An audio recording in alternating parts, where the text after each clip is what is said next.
Right, well, back in the Venezuelan capital, Delcy Rodriguez has been officially sworn in as interim president. US President Donald Trump has warned Rodriguez that she'll pay what he called a very big price if she fails to cooperate with his administration. And she's indicated she'll cooperate with Washington, but described Maduro and his wife as hostages. Vengo con dolor. I come with sorrow over the kidnapping of two heroes we have as hostages in the United States of America, the President, Nicolas Maduro, and the First Lady of this country, Celia Flores. Juro por mi honor. I swear on my honor I will not give rest to my arm or my soul until we see Venezuela achieve the destiny that befits it on the historic pedestal of honor that it deserves as a free, sovereign, and independent nation.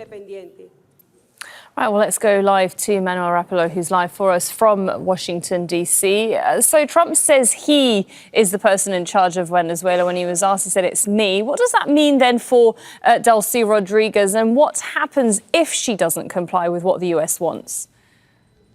It certainly has been the position that President Trump has been standing behind, reiterating that it is he and the United States that are in charge and running the show in Venezuela. There's still quite a bit of confusion over what the relationship is going to be moving forward between Washington and Caracas, what the relationship is going to be between U.S. President Donald Trump and Venezuela's acting president, Delcy Rodriguez, who was just sworn in earlier on Monday. In a single word, if we had to characterize it, what Washington appears to be expecting from Caracas is cooperation. We should note that on Sunday evening aboard Air Force One, President Trump was speaking to reporters on his way from Mar-a-Lago back to Washington, D.C., that he has not yet ruled out the possibility of a second wave of attacks on Venezuela. His exact quote was, "If they don't behave, we will do a second strike." So despite the lack of clarity on several other points, the message from President Trump appears to be,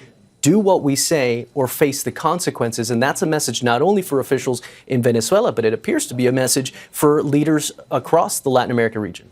Right, so Manuel, Trump officials have been in a classified intelligence briefing with congressional leaders on that Venezuela operation. How is this being seen across the political divide on Capitol Hill? Trump administration officials were on Capitol Hill well into Monday evening, speaking with congressional lawmakers. We know that U.S. Secretary of State Marco Rubio and U.S. Secretary of War Pete Hegseth were speaking with senior congressional leaders. As expected, the reactions have been mixed. Many Republicans have been expressing their support for the operation. Many Democratic leaders have been criticizing the operation, asking questions over the legality of unilateral action without the explicit authorization from Congress. Let's take a listen. Under President Trump, the United States will no longer allow criminal regimes to profit from wreaking havoc and destruction on our country. He's putting Americans first and succeeding where others have failed, and this is very clear.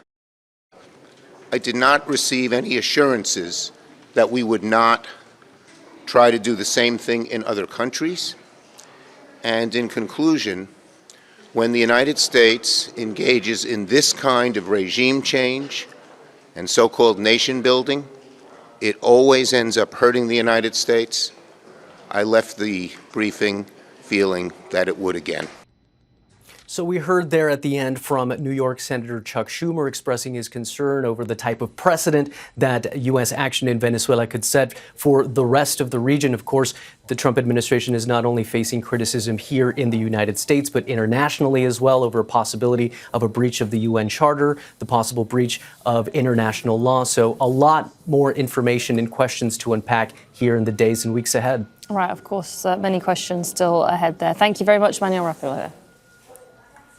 Don't miss out. Get the full picture. Subscribe to Al Jazeera for reliable news, expert insight.